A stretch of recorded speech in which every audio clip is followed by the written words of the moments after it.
Hello and welcome to Raider HQ After Dark. I'm your host, Raider. And yeah, I know, I see the thumbnail and I see the title and I go, man, that's a little clickbaity. Except it's not. If you've watched my channel for any great length of time, you know that I'm going to bring the receipts on this one. So, I have scoured YouTube and I've looked at YouTube and I've looked at all the accredited claims agents that are on YouTube, the accredited attorneys, the claim gurus, the claim companies.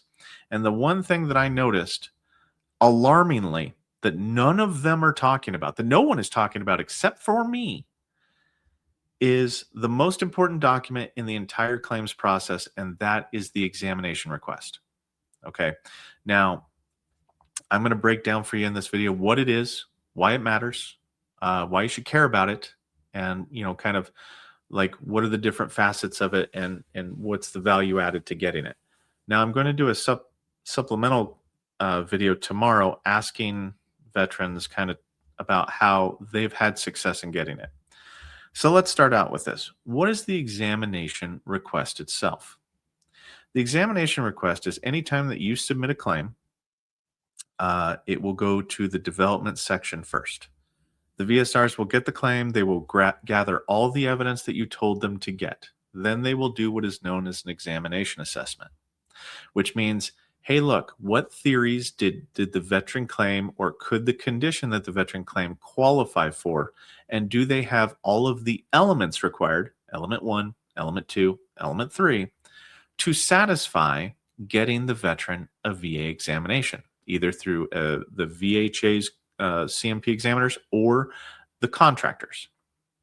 Now, if there is enough evidence to get you an exam, then the VSR will make an examination request, and they will send all the information to the vendor or VHA to do the exam. Now, I'm going to break down why, like the unique facet of the exam request is that it is a snapshot in time. It typically cannot be modified to add things to it. You can change a couple of things around, like if you need to change the DBQ, like if the examiner says, hey, look, you ordered the wrong DBQ, that can be changed. But the evidence that is submitted with the exam request is static. You cannot add more to it. And the reason why is because when you send that exam request to the examiner or to whomever, they have a team that gathers all that evidence, and they do it one time per request. So if the VSR requested an exam, and let's say you ordered 10, like you sent in 10 documents that you wanted to have put before the examiner, and only 7 were put before the examiner. Well, the only way to change that is to cancel the exam request and reorder it with the new evidence. Now, that seems kind of like, okay, that's not that big of a deal. I mean, like I don't understand where the dilemma is. Let me break down what the exam request includes in it and why it is such a critical, and I mean critical, this is me stomping the floor saying critical document to determining whether or not, like if you were denied, whether or not the VA did what they were supposed to do. This is like fact checking the VA. Did you follow the process? Yes or no?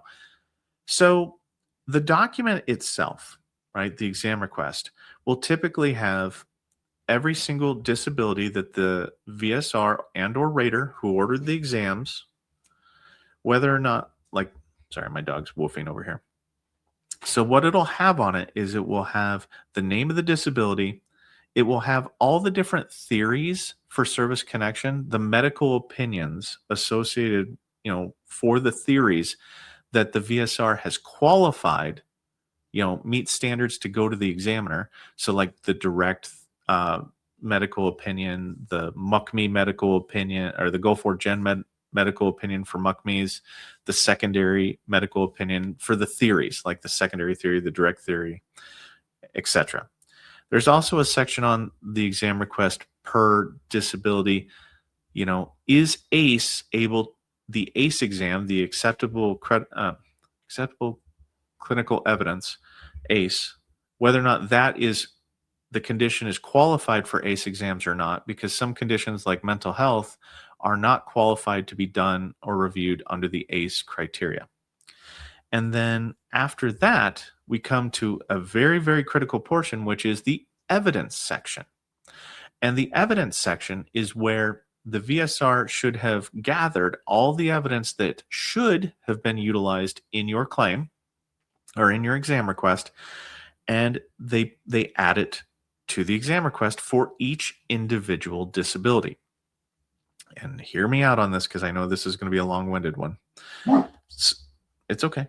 So what happens is each piece of evidence has its own unique document identification number. It's like a 16-digit number, letters and numbers and whatnot, and it's unique. So if you submitted a 700-page PDF, then that 700-page PDF gets one document ID, and that document is associated with that number.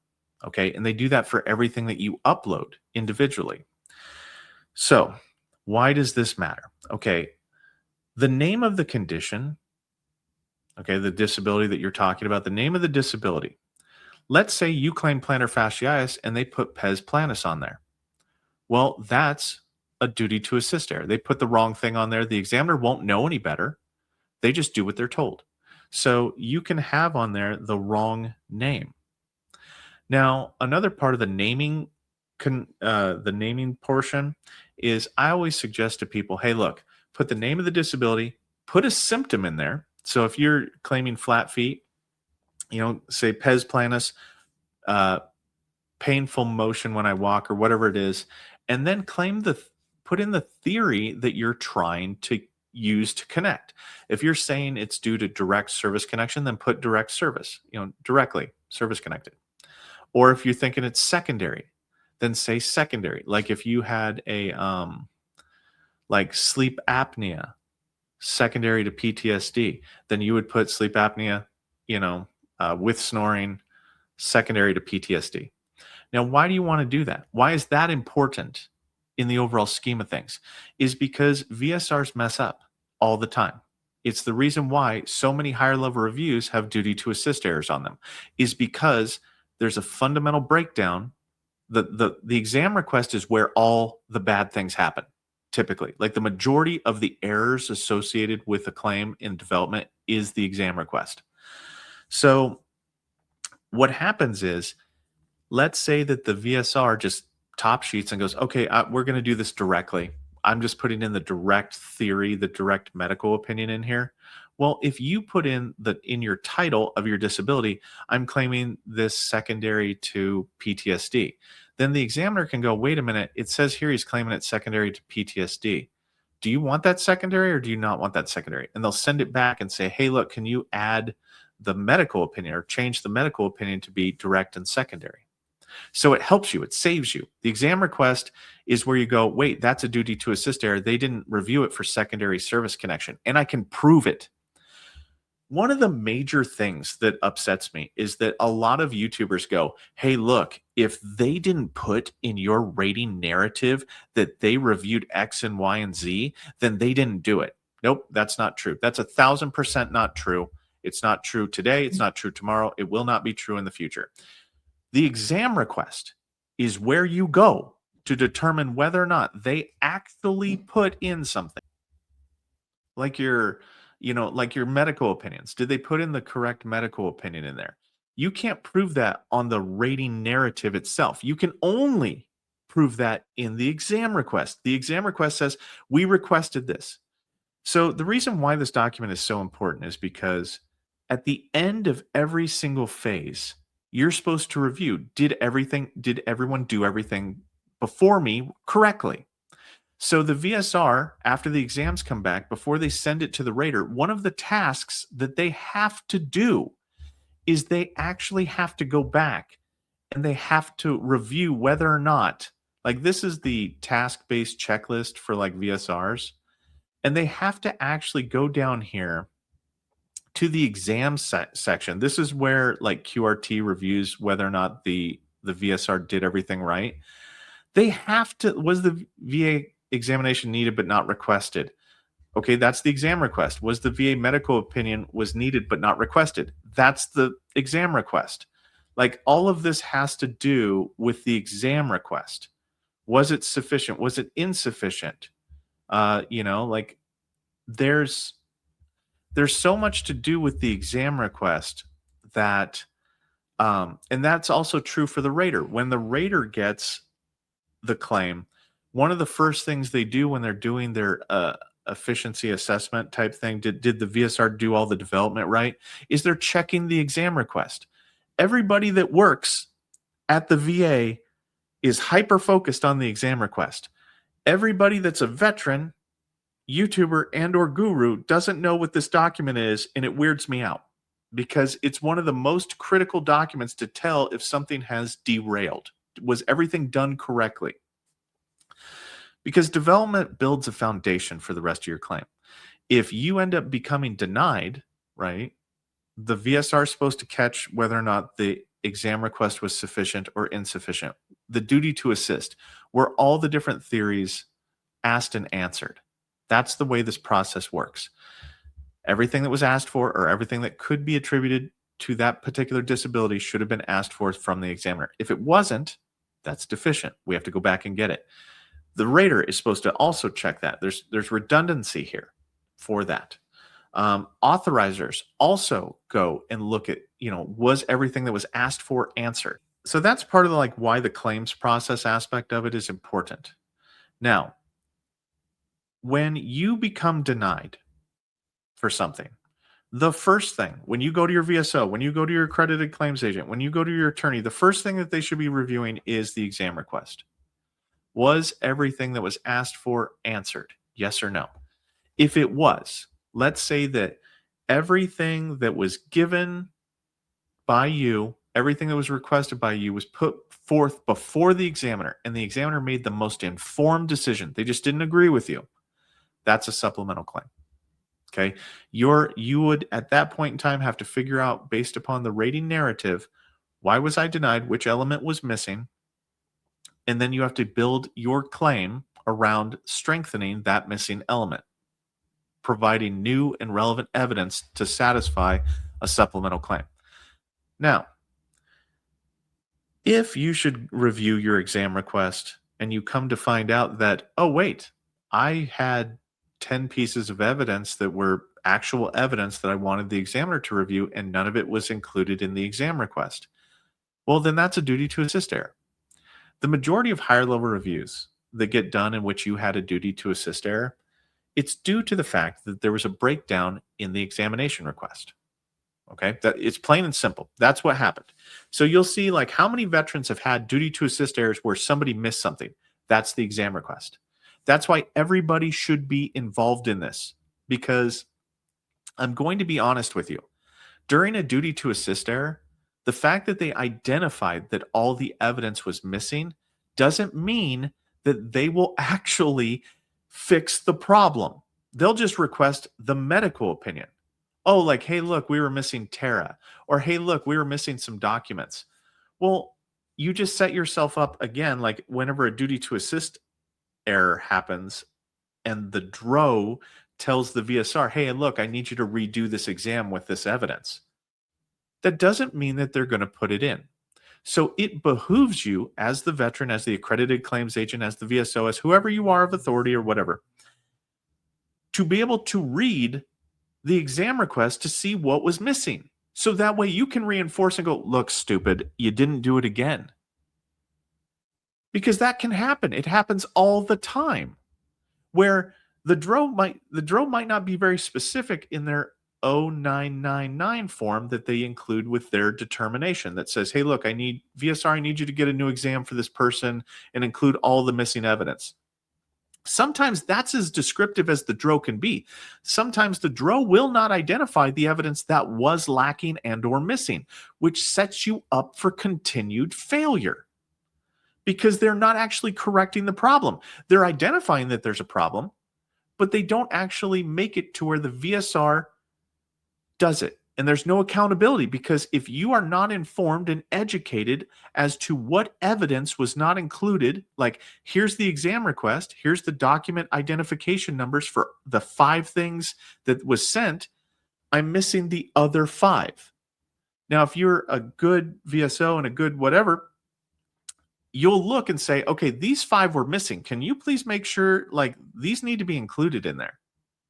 Because you cannot do a higher level review on a higher level review claim. It's not allowed. So if they mess it up again, you can't higher level review that. So your one time to get it right is not accurate. That's why when a attorney does a higher level review, they need to be including document IDs for what was missing. This needs to be included in the record, in the exam request, in the new one. And I'm just telling you guys, like, why does this matter to me? Why is this right here important? It's because sometimes people can wave fancy language in front of you and say, hey, look, I put 38 CFR, I put this, case law in there. They're not helping you because they're not actually, they don't understand what it is that wasn't done right sometimes. I'm not saying all attorneys are like that, but do you know how frustrating it is? Because Raiders, okay, I'll be honest with you, we sit here and we're just trying to be the little Dutch boy putting our fingers in the holes in the dike, right? Because VSRs do things wrong a lot of the time. Raiders do things wrong a lot of the time. I'm not going to say that they don't. But it is challenging to try to fix stuff as it's coming at you. You have to be really on top of the game to figure out and know exactly what is wrong. And that's a skill that you learn over time. That's how, like, during the live streams, when you guys bring up questions, I can kind of predict based upon just my experience what you're talking about with very few characters, right? Because I can kind of go, okay, that it would probably be this over here. A lot of VSRs and Raiders don't have that skill. A lot of attorneys do not have that skill. They're good at reading the law, but they're not good at, like, it's hard to explain, but they're not good at determining like where the breakdown happened, because the majority of people, which is why YouTube isn't talking about this, don't know how the process works. Okay. How many times have you, like, I'll do this challenge. Go to your VSO and ask them to pull up an exam request and see what they do. I'll bet you we're in the high 90s percentile of people that don't know what to do, what they mean, what that's even for, why would it even matter? Okay. And that's the thing that kind of turns my stomach, because this is the single most important document in order to determine, to educate yourself as to factually what is going on and what is not going on, what happened, what didn't happen. Now, I do want to address something. Now, this is a big load of BS. Okay. And it's not on the person, right? It's just because they don't know. Sometimes you'll have people that go in and say, hey, if you go to your rating decision and they didn't put a piece of evidence on there, that's how you know that they didn't do that. That's how you know that they didn't look for that. That's not true. That's not accurate at all. If you look up the short form narrative, okay, the short form narrative means that we don't have to put on all the evidence. We don't have to include all the evidence in the rating decision. We don't have to tab everything. We don't have to do everything. We don't have to explain every single theory to you. We just have to account for it in favorable findings. We don't have to detail anything unless it's on a long form narrative. And there's very few conditions that are required to be completed on a long form narrative. Now, where you can, like, I get what they're trying to say, but where you go to determine, did they actually include my evidence? Exam request. Did they actually order me a secondary medical opinion? Exam request. Did they actually mislabel my condition as something else? Exam request. Okay. Not rating narrative, exam request. Because that's where the DRO goes. The DRO goes and they look at the exam request. That's the first place they go. Why not beat them there and figure out and become competent to understanding this process? Because, I mean, my fear, and it's always my fear, a lot of people that are in, like, attorneys, claims companies, whatever, they're like, let's do a higher level review. They have no clue why they want to do one. It's not based upon competency. It's not based upon education. It's not based upon, determining whether or not that's the best course of action. They just do it as a knee jerk. It's a knee jerk. They haven't researched anything. They don't know what the evidence is. They don't care. I mean, I'm just going to fly out. Yeah, I'm just going to say for a lot of the time, a lot of people don't care. They just say, go do a higher level review. But the most successful higher level reviews is when you can show the DRO what VA policy and or practice, not case law, not anything like that, what M21-1 manual reference, what process did they fail to do?